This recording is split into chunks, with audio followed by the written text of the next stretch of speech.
Hi and welcome to another Watch Geek video. Today, we review a debut model from a new South African micro brand called Albany. The model is named AMA Diver and comes in three different dial variants. A black one, a blue fumee dial, and this called the Black Pearl. It is a very cool but also a very appropriate name for a dial that looks like a very dark version of MOP, or Mother of Pearl. While MOP dials are usually reserved for ladies' watches, this dark version, I must say, works great on a man's watch. But we'll get back to it a little later. Let's discuss the name AMA and explain why there is a picture of a half-naked lady on the caseback.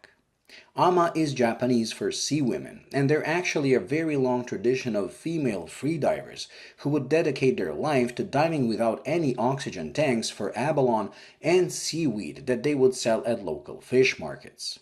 It is a lifelong profession, as girls would start training as early as 12 years old and retire as late as in their 70s or 80s.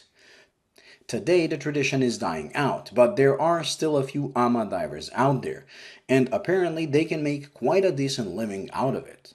I'll leave a couple of links to some videos about AMA divers in the description in case you want to learn more about it. When it comes to the half-naked lady on the caseback, she's not just some degrading illustration of what a man thinks a female diver should look like. No, the engraving is based on a famous photo made by Yoshiyuki Iwase, a Japanese photographer who dedicated a part of his career at capturing the tradition of AMA divers back in the 50s. His photos are considered one of the best historical recording of this ancient tradition. Now, with the elephant in the corner covered and our backstory about the name of the watch explained, let's take a look at the watch itself.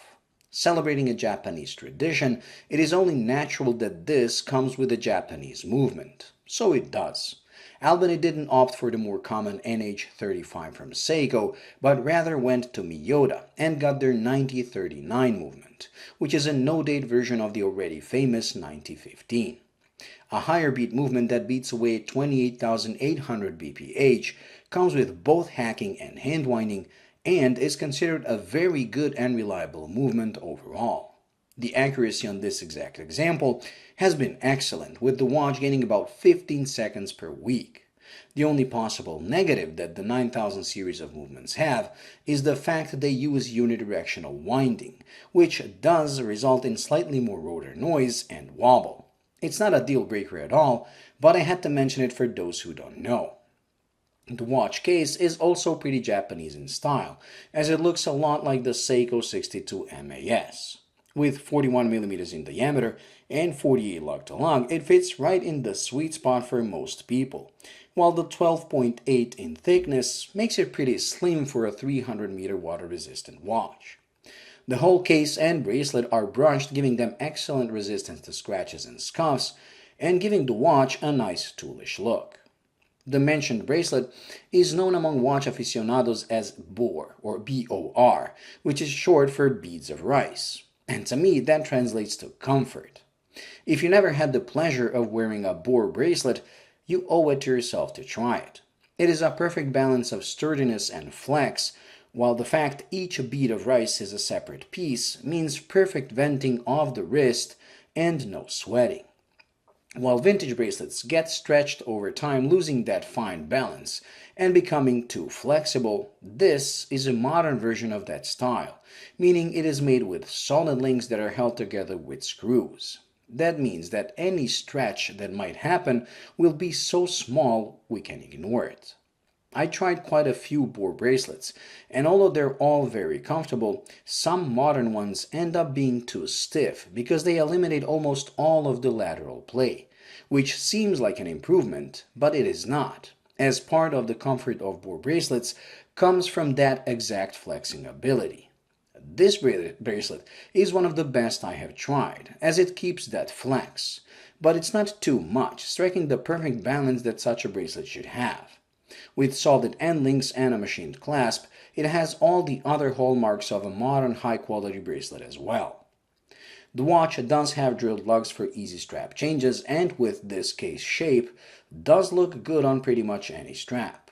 Although I like the look of it on black nylon, or even better on a black rubber tropic strap, I kept going back to the bracelet as it balances the watch better and is just so incredibly comfortable.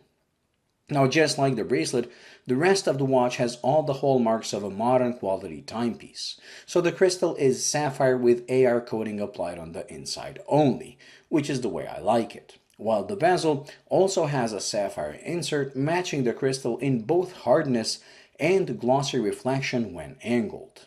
The bezel itself has 120 clicks and is one of the sturdiest I have ever tried.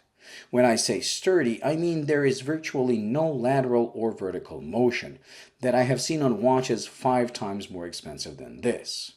But even with this stiffness, the actual usage is easy, as rotation resistance is just right, and the large bezel teeth make gripping the bezel easy even with gloves.